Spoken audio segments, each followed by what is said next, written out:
Alright my friends, and still with me Yogi Subianto, and now I want to discuss about the case yang mana kasus ini sangat amat tidak manusiawi dan sangat amat tidak diterima oleh akal sehat, bahkan tidak masuk akal dan sangat-sangat amat seperti binatang untuk memperlakukan seorang manusia. Oke, jadi beberapa kasus-kasus yang saat ini udah gua riset dan ternyata gue menemuin dua kasus yang sangat amat mengerikan, dan bahkan gue cukup untuk memberanikan membahas hal ini. Dan seperti apa kasus-kasus yang gue bahas pada malam hari ini. Dan jangan lupa untuk subscribe, like, comment, and share to all your friends, and let's check it out this video guys. Oke, dari yang pertama gue akan ngebahas Mona Fandey. Mona Fandey adalah seorang mantan penyanyi Malaysia yang beralih profesi menjadi seorang dukun dan melakukan aksi-aksi pembunuhan yang sangat amat sadis. Dari menjadi penyanyi dan pada akhirnya juga menjadi dukun, Masna binti Ismail alias Mona Fandey lahir tanggal 1 Januari 1956 di Kangar, Perlis, Malaysia. Wanita yang dari kecil sudah bercita-cita ingin menjadi seorang penyanyi dan pada akhirnya berhasil mewujudkan impiannya itu dengan mengeluarkan album perdananya Dayana Pertama atau Dayana 1 pada tahun 1987. Album tersebut lumayan sukses di pasaran dan membuat nama Mona Fandey menjadi lebih dikenal di Malaysia. Tapi sayangnya, karir musiknya mulai meredup seiring berdatangnya artis-artis pendatang baru yang lebih muda dan bertalenta. Hal ini membuat Mona banting setir dari penyanyi dan menjadi seorang dukun dan juga membuka praktik ilmu hitam. Tanpa diduga-duga, praktik perdukunannya tersebut ternyata sangat laris manis dan banyak orang yang mengaku sangat puas usai datang ke tempat praktiknya tersebut. Oke, dan ini adalah kronologi pembunuhan Mazlan Idris. Banyak testimoni orang yang mengaku puas dengan praktik perdukunan Mona menarik perhatian seorang politikus Malaysia bernama Mazlan Idris untuk datang dan meminta bantuan kepadanya. Ia ingin agar Mona melancarkan karir politiknya. Mona kemudian menyanggupi permintaan itu. Lalu ia mengadakan sebuah upacara ilmu hitam dan meminta Mazlan untuk berbaring di lantai dengan mata terpejam sambil ia membacakan mantra. Wow, alih-alih mendapatkan keajaiban, Mona malah menyembelih leher Azlan dengan sebuah kapak hingga tewas. Tidak hanya itu, Mona dibantu suami dan asisten rumah tangganya juga memutilasi tubuh Azlan menjadi beberapa bagian dan menguburnya di halaman rumah mereka. Mona juga merampas uang sebesar 300.000 ringgit yang dibawa oleh Mazlan pada saat itu.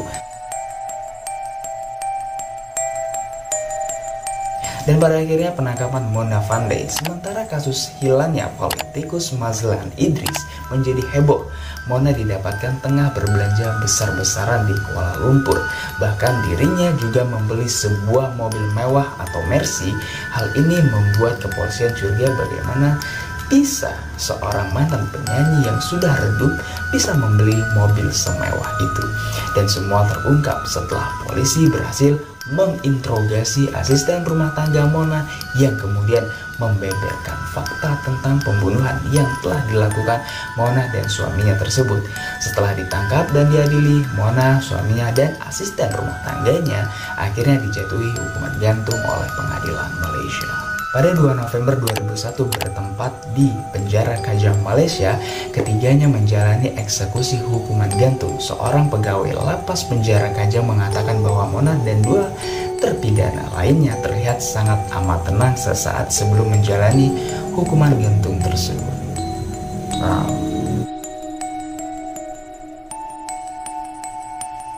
Jungko Furuta merupakan gadis SMA dari Saitama yang merupakan korban pemerkosaan secara massal yang awalnya ia diculik sekelompok remaja pada akhir 1980-an kemudian disekap hingga sekarat selama 44 hari. Furuta, gadis cantik yang bercita-cita ingin menjadi idol itu, diperkosa secara ratusan kali, dilecehkan, badannya disiksa, tidak diberi makan, dan ketika meninggal tubuhnya dibuang di dalam tong yang berisi semen.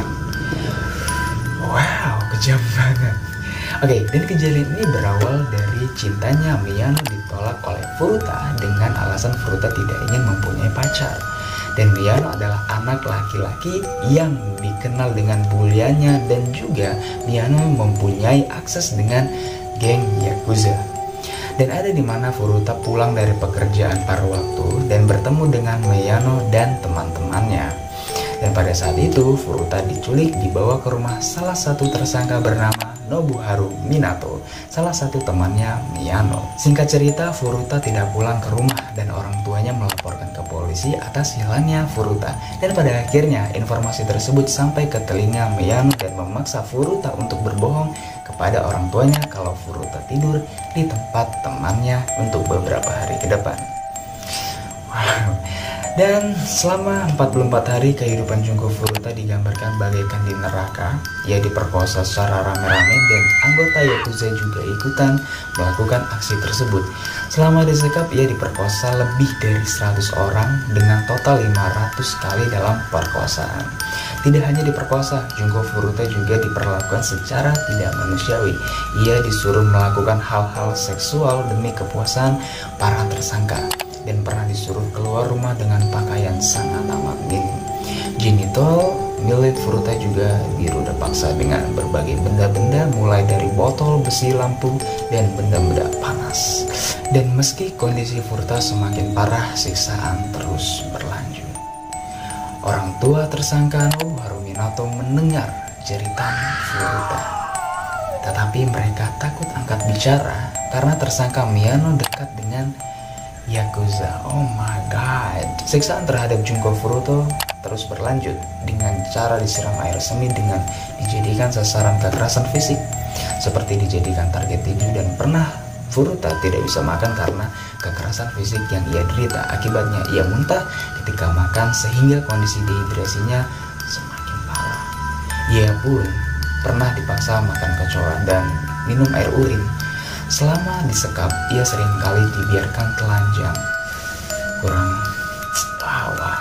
Setelah 20 hari ditangkap, ia juga sudah tidak bisa berjalan lagi. Siksaan yang berlanjut juga membuat ukuran otak Furuta mengecil. Furuta sempat meminta agar ia dibunuh saja. Pada awal Januari 1989, Furuta diajak main mahjong oleh tersangka, tetapi ia disiksa dengan minyak dikorek api.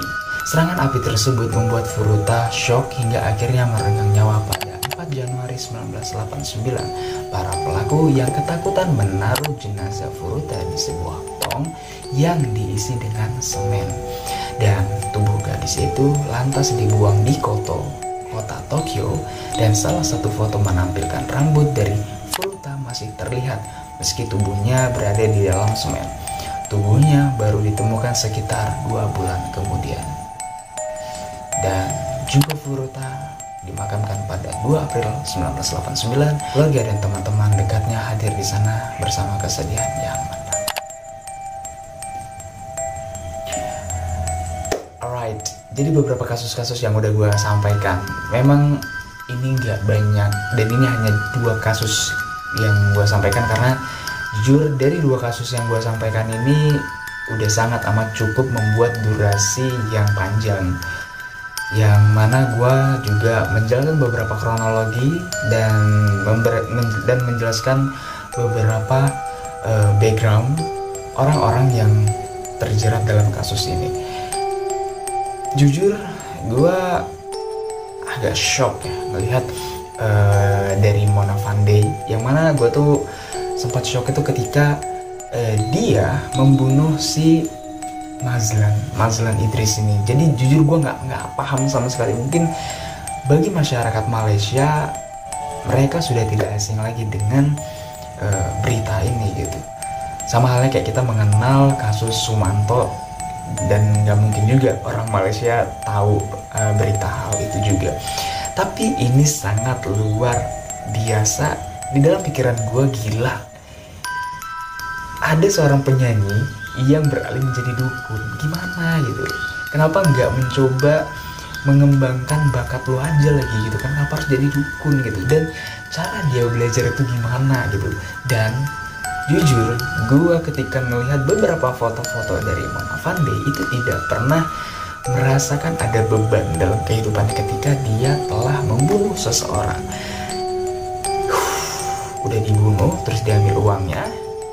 Dan pada akhirnya, kalau nggak salah, Mona Fandey ini memasukkan si Mazlan ini ke dalam lubang yang udah dia siapkan. Dan setelah dia memutilasi tubuh si korban ya, jadi dia tuh memasukkan si Mazlan ke dalam lubang yang udah dia siapkan lah gitu.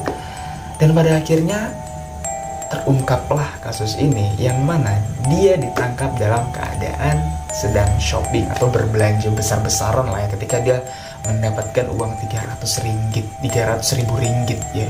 Dan gue nggak tahu 300.000 ringgit itu berapa di rupiah kan, tapi kayaknya ini dalam termasuk nominal yang sangat amat besar gitu guys. Wow. Dan yang kedua, Junko Furuta. Wow.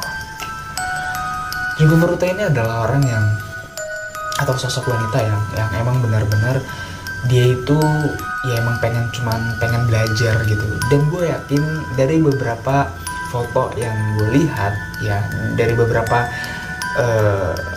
kronologi dan cerita-cerita yang udah gue baca, itu kayaknya dia anaknya baik-baik aja. Cuman karena dia mempunyai paras yang cantik dan disukai oleh penjahat-penjahat yang mungkin mempunyai hubungan dengan Yakuza, dan dia semena-mena lah dengan seseorang gitu kan.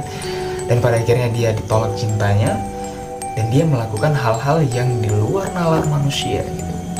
Men,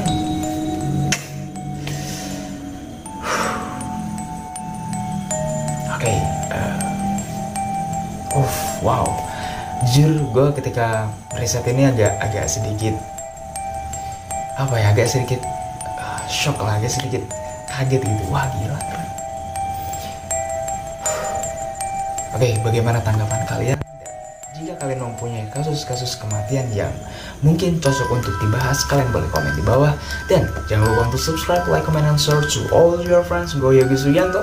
Bye-bye.